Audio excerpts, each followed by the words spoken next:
everybody, welcome to my channel, welcome to this video, and welcome into my home. You can see here we are creating, framing out, and drywalling a guest space in our home, making an additional non-conforming room for visiting guests. And today in this video I'm going to show you how to install a ceiling light. This one in particular, this is really cool looking. It's made specifically for smaller spaces. You can see here this is 22 inches, and we're going to get it installed from start to finish and get it reviewed too to see if it can really hold up to its quality reviews that we saw online. So with that said, let's go ahead and get started. And a huge shout out to Lowe's for making this video possible. This video was made in partnership with Lowe's. They sent me this product in exchange for an honest review and some creative content. And that is what I'm doing. All the videos that I publish on my channel have been vetted for quality without breaking the bank, real things that my family and I would buy. And as I do in all of my videos, I'll put product links in the description below should you want to pick one up for yourself. First things first, let's go ahead and get this thing unboxed so you can see exactly what is inside and what you can expect. We'll lay everything out, and you can see here we have the actual fan and light fixture with the motor unit. It's all one big unit and looks fantastic. Pretty heavy duty, not a lightweight fan at all. I think it weighs in at like 10 or 11 pounds or something. We do have 4 light bulbs that are included. The casing, the extension, the little receiver piece, this little cap piece here, and all of the hardware and a remote. Please press pause and read that warning. Here is where the light fixture will be going. You can see we have a small setup here. I need a step stool. We'll take this little bowl-shaped piece. There are 2 screws. You'll take this one all the way out. The other one you can keep in there, and that will allow you to separate the mounting bracket itself. Next, we'll go turn off the power at the breaker, and I do like to test with the multimeter just to make sure power is indeed off to this light fixture. And we're going to be attaching the mounting brackets. The light box inside the ceiling will have the screws. The screws are not provided with the light kit. Again, they are with the actual light box. We'll get that nice and tight. Next, we'll take the down rod here, and there's a little pin inside of it with a clip on the end of the pin. Remove the clip, remove the pin, set those aside for a hot minute.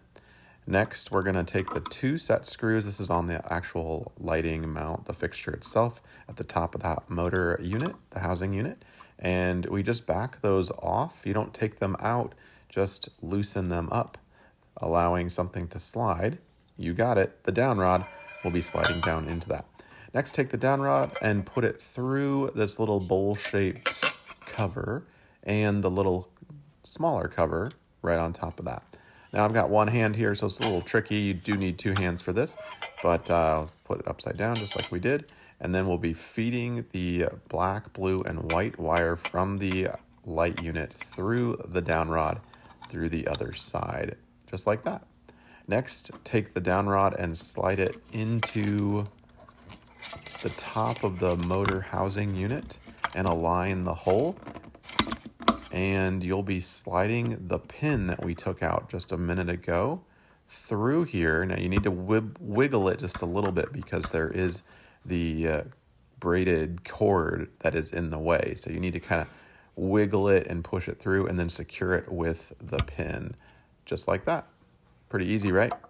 Next, take the set screws that we just loosened and make sure those are tight. They won't obviously go in as far as they were, but they should press up against that down rod piece. Next, get out your wire strippers, and we're going to be cutting off everything except for about 8 inches of the blue, black, and white wires coming out of the fan box. That's approximate, maybe more, maybe a little less. We're going to clip those and then strip the ends so we have approximately a 1/2 inch of bare wire showing. This is 18 gauge wire, and so it's pretty lightweight stuff, easily twistable. Next, we'll take the unit, the light unit itself with the fan, and bring it over. And it's pretty simple. We're going to be just attaching it to, it basically hangs on the mounting unit.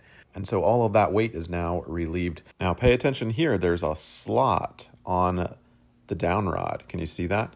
You want to twist it by its base until it snaps into place. That slot needs to be kind of twisted around and then it sinks into place. If you don't do that, the whole thing can move on you. That's very dangerous. By the way, make sure your light box is rated for ceiling fans. That weight distribution or weight tolerance is important for your own safety. Next, we'll take the green ground wire from the mounting bracket and attach it to the green from the fan and the bare wire coming out from the ceiling, the supply. I have special connectors that I bought separately. These are not included.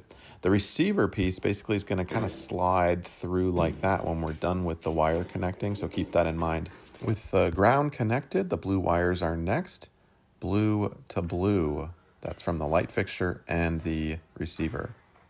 Next, same thing, the black and the black. Now this is not the hot supply coming out of the ceiling.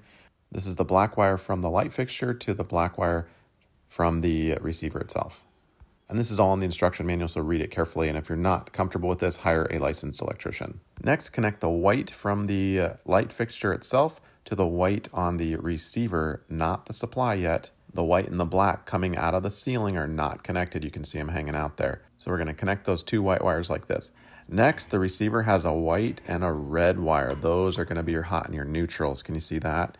So the white will go to the white neutral coming out of the ceiling and the supply, and the red will connect to your black hot.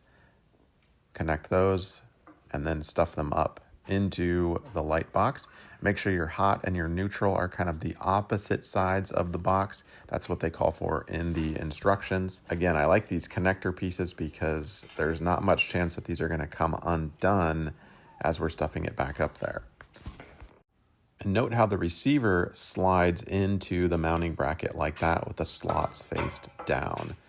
Next, we can slide up this bowl-shaped cover here like that. And this part's a little tricky because you got to kind of, can you see that screw, the set screw protruding through the hole? You got to align it and twist it. I've got one hand, so I'm going to have to put the camera down. But you basically push this up and slide it until it catches, and then you can release.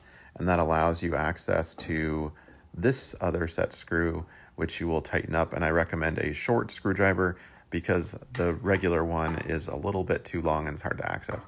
Tighten both of those up nice and firmly without stripping things out, and we should be very secure. This part is also a little tricky. If you look here, there's some imprint for the screw head, both screw heads. You got to push the screw heads into those little imprints and then twist, and then it locks into place. And that's pretty much it. We're going to be installing the bulbs and testing it out, so stay with me here. We're going to get the remote working as well. Now let's go to the breaker room and turn the power back on. All right, let's turn this light off, and moment of truth. Drum roll, please. Hey, we've got power. Oh, I like it. That is pretty cool. The remote, let's do that next. The battery cover pops right off. Put the battery in. It is provided, which is nice. It's a bit of an irregular shaped battery. We'll see how long it lasts, but it's pretty simple. Turn it on, turn it off, and three fan speeds, low, medium, and high, with not much lag in the power button itself. A slight lag in the fan, but not a big deal at all.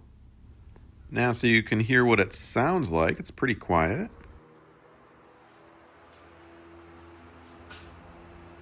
I'm standing under it on high. Luke, I am your father.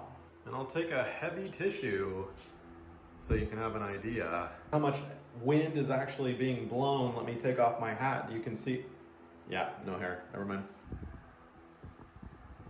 You definitely have to be standing underneath. There's like kind of this like main funnel vertically. If you're over here in the corner, you can feel a little movement, but it's definitely, you're out of the line of sight, so to speak. But we're gonna have our bed right here, the guest bed, and it's gonna really, I think, cool this room down and totally appropriate to the size of the room itself. I think it looks really good. It's not too big, it's not a commanding presence, but it's definitely not one of those itsy bitsy ones. So I think it looks good. I'm happy with the decision. Now we just gotta finish this room, Drywall is up. We gotta finish mudding and all that good stuff, the finishing work, and then we can start getting our baseboards on and then decorating the room. Oh my gosh, it never ends. Anyway, we'll stop the video there. Hopefully this has helped you out. Hey buddy, we just finished our DIY project. Yeah man, we saved some money and it looks good. You wanna dance? Yeah, he doesn't like to dance.